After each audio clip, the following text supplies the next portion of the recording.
जीव ने कहा भगवान मैं आपका भी भजन करूंगा, मैं आपको वचन देता हूं, वादा करता हूं, लेकिन एक बात आप मुझे याद दिला देंगे, क्योंकि जैसे दुनिया में जाऊंगा सब भूल जाऊंगा। भगवान बोले मैं तुझे याद दिलाऊंगा। अब एक बात बताइए, आपने मुक्ति का जतन किया क्या, प्रयास किया, कदम बढ़ाए, अपना वादा याद है कि भूल गए? जवाब तो दे दो। कैसे चुप हो गए मुंबई वाले हो? टेंशन लेने का नहीं, देने का। टेंशन मेरे कन्हैया को देने का। टेंशन मत लो, क्या होगा? जो तेरे पास वक्त बचा है बस उसका सदुपयोग कर ले। कल है तो आज का सदुपयोग कर। कल नाम तो काल का है, कल कौन देखेगा? आज देखा है ना, आज तू देख रहा है ना, आज का सदुपयोग कर। बोल जोर से राधे राधे। धीरे बोलेगा तो नींद आएगी, और जोर से बोल। खत्म, आलस्य खत्म हो गया। अब एक बात बताइए, भगवान ने अपना वादा पूरा किया कि नहीं? उन्होंने याद दिलाई कि नहीं? ये जितने भी कथाकार हैं ना, ये सब भगवान के स्पेशल दूत है। मजाक नहीं कर रहा हूं, ये सच बात है। भगवान कौन है? बोले वेद ही भगवान है, पुराण ही भगवान है। और उन पुराणों को कहने वाला कौन है? ब्राह्मण, कथाकार, साधु। और ये जितने भी लोग भगवान की कथा कहते हैं, भगवान के चरित्र आपको सुनाते हैं, ये भगवान के दूत ही हैं, जो भगवान का संदेश आपके लिए लाते हैं और आपको याद दिलाते हैं कि तूने गर्भ में ये वादा किया था, तुझे तेरा वादा याद है कि नहीं? भगवान ने तेरे लिए ये SMS भेजा है, पढ़ ले।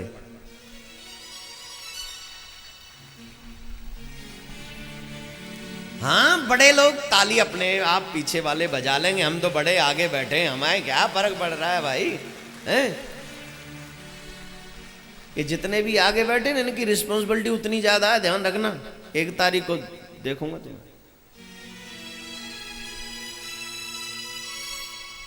आगे बैठने वालों की रिस्पॉन्सिबिलिटी ज्यादा है।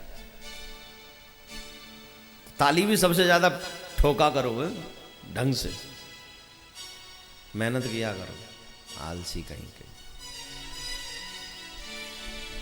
मैं सुनाऊं तो इस तरह कथा। भगवान श्री कृष्ण ने कहा मैं तेरा कल्याण कर दूंगा, तू एक बार आ जा।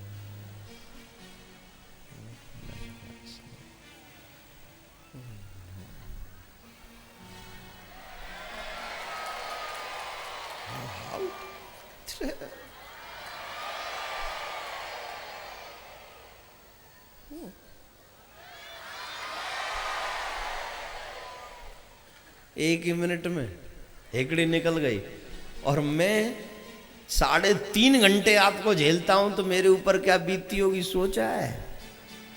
आप मुझे 1 मिनट नहीं सह पाए और मैं आपको 3.5 घंटे झेलता हूं। मतलब भगवान ने अपना दूत बना के भेजा है, मतलब हिम्मत भी दे के भेजी है। तेरे पास कई खड़ूस श्रोता भी आएंगे, तेरे पास कई अच्छे श्रोता भी आएंगे, और कई तेरे पास में वैसे भी आएंगे।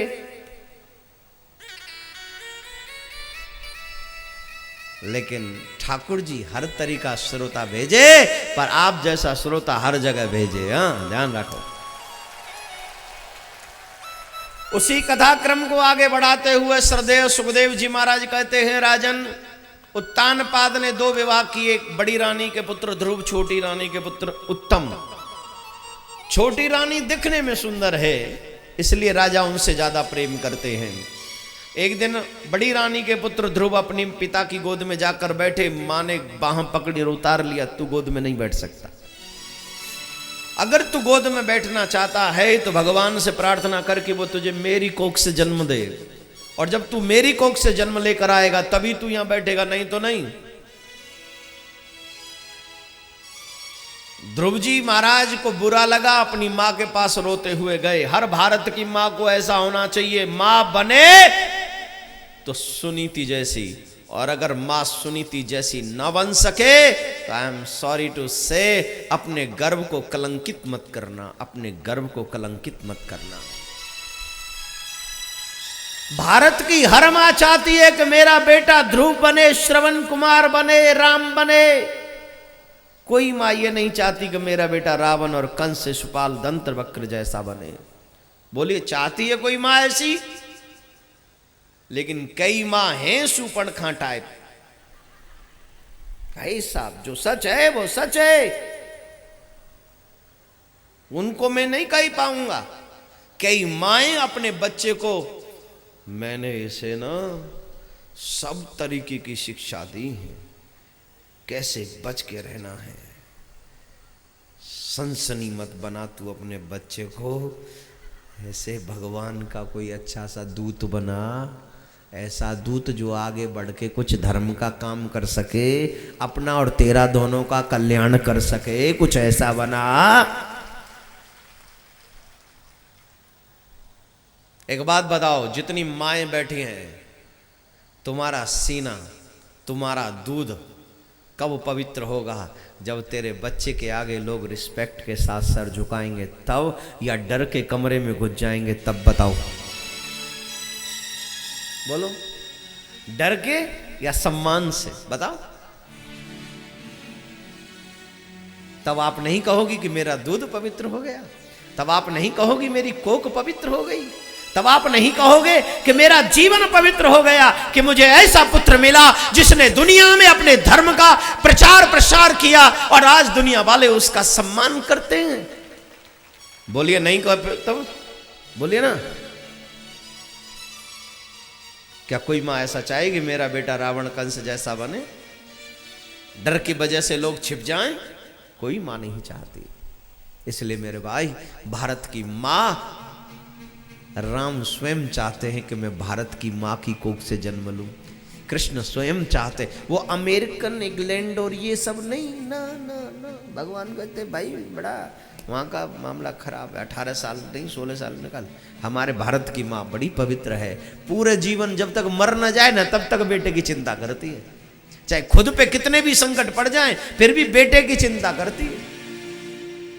यही है भारत की माँ, यही है भारत की परंपरा। मेरे भाई बहन, ध्रुव को 5.5 वर्ष के ध्रुव को मां कहती है, बेटा इस अपने हाड़ मांस के पुतले के चक्कर में मत पड़, ये तो हाड़ मांस का पुतला है, आज नहीं तो कल चला जाएगा। अगर तुझे भजना है, अगर तुझे गोद में बैठना है तो उस परम पिता की गोद में बैठने की कोशिश कर, जिसकी गोद में अगर तू एक बार बैठ गया तो तेरा खुद का कभी उतरने का मन नहीं करेगा और कोई हटाने वाला पैदा नहीं होगा। माँ अभी जाता हूं, जल्दी है, और जाने लगे तो माँ ने कहा सुन, पहले अपनी छोटी माँ को प्रणाम कर। माँ, उन्होंने मेरा अपमान किया है। बोले जानता है भगवान किसको मिलते हैं? किसको? बोले जो अपनी मैं को मार देता है। किसको मारता है? जोर से बोलिए। अपनी मैं पे हाथ रखिए जरा, सीने पे हाथ रखिए, अपने पे रखना, टेंशन के ले रहा है, रख ले। और यहां हाथ रख के पूछो, क्या हमारी मैं मरी आज तक? ये सब्जी मैंने बनाई है, किचन में और 4 हैं, उन्होंने कोई और श्रेय न ले जाए, इसलिए ये सब्जी मैंने बनाई है। ये बिजनेस मैंने किया है, ये काम मैंने किया है, ये काम मैं करता हूं, ये काम मैं करता रहा हूं, करता रहूंगा। उसकी मर्जी के बगैर तो हिल नहीं सकता पत्ता, हिल नहीं सकता पत्ता, हिल नहीं सकता पत्ता। पर तू कौन है रे? अरे तू कहां से आएगा भैया? अरे कौने कुए? जब उसकी मर्जी हुई तो तेरा जन्म हुआ, जब उसकी मर्जी हुई तो हम इस धराधाम पर आकर कुछ काम करने लगे, और जब उसकी मर्जी होगी तो वो बुला भी लेगा। तू तो इतना भी नहीं है, इतना फिर कहा ऐसे। इसलिए मेरे भाई बहन, अपने गोविंद से सच्ची प्रीति करो, नेह करो, हेत लगाओ दिल से। छोटी मां को प्रणाम करो तब जाना, उस छोटी मां को प्रणाम करो जिन्होंने तुम्हारे अपमान किया है। आजकल की माँ होती तो कही ईंट ना मारी गई वाके माँ थे। आजकल की माँ क्या सिखाती, ईंट ना मारी गई, वो लाइसेंस ही कब काम आवेगी। ला चल मैं चल रही हूं, मैं देखूंगी, बड़ी बोलवे लग गई है आज कल। लड़ना सिखाती बच्चे को, शैतान बनाती बच्चे को, आतंकवादी बनाती बच्चे को। लेकिन सुनीति है, भारत की माँ है, इसलिए कहती है जाओ उसी को प्रणाम कर जिसने अपमान किया। यह भारत की माँ है। और उसी को भगवान मिलते हैं जो अपनी मैं को मार देता है, और जो मैं को नहीं मार पाता उसे तो भगवान कहते भाई साइड में बैठ, चला भजन कर ले, ठीक है, मिलने वाले का प्रोग्राम नहीं।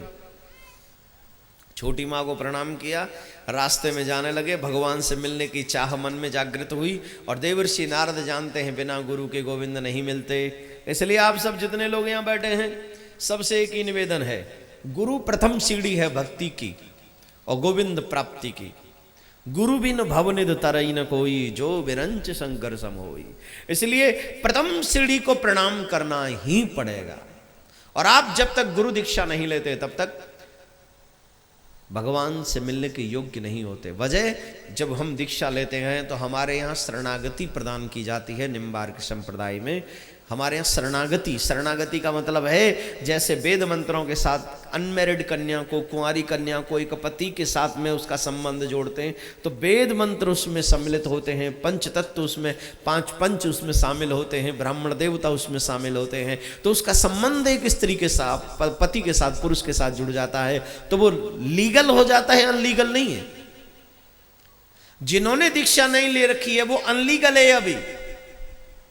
और जब हम किसी गुरु के माध्यम से अपने गोविंद की शरणागति स्वीकार करते हैं तब हम अनलीगल नहीं, लीगल हो जाते हैं। और फिर परमात्मा की डायरेक्ट दृष्टि हम पर पड़ती है, क्योंकि उन्हें पता चल जाता है कि ये लीगल मेरा फाउंडर मेंबर बन गया है। हमारे ट्रस्ट में होते ना, ये मेंबर बन जाओ, वो मेंबर बन जाओ, वैसे भगवान की नज़रों में दीक्षा के बाद आप मेंबर बन जाते हो। उसकी हिट लिस्ट में आपका नाम आ जाता है, उसके रजिस्टर में नाम आ जाता है, एक और शिष्य बन गया, मतलब एक और हमको चाहने वाला बढ़ गया। तो मेरे भाई बहन, इसलिए दीक्षा अनिवार्य है। शिक्षा गुरु तमाम हो सकते हैं, दीक्षा गुरु एक। आजकल गुरु बनाने की होड़ लगी हुई है, जिनका नाम है बोले उन्हीं को गुरु बना डालो। फिर दूसरी बात बोले महाराज गुरु बदलने का मन कर रहा है, हाँ बदल ले। गुरु तो जलेबी है ना, हलवाई के हाथ की। आज माते खा ले, कल माते खा लियो, परसों माते खा लियो, खा तो जा। शिक्षा आप कहीं से ले सकते हो, दीक्षा सिर्फ एक जगह से। सीखने के लिए तो हम कहीं से भी सीख सकते हैं, जहां से गुण मिले वहां से सीख लो। और दीक्षा एक ही जगह से लेनी चाहिए, और वो होनी चाहिए। जब तक नहीं होगी तब तक भगवान नहीं मिलेंगे। देवर्षि नारद ने उनको दीक्षा दी, किनको? ध्रुव को। कितने वर्ष के ध्रुव? जोर से बोलिए। 5.5 वर्ष के। और आज 50 साल के भी हो जाते हैं तो भगवान से मिलने की इच्छा नहीं होती है। और वो 5.5 वर्ष का बालक निश्चल निष्कपट भावना से भगवान से मिलने के लिए निकल पड़ा है उस राह में जहाँ से उसे भगवान से मिलने की उम्मीद है। और गुरु भी मिले हैं देवर्षि नारद जैसे।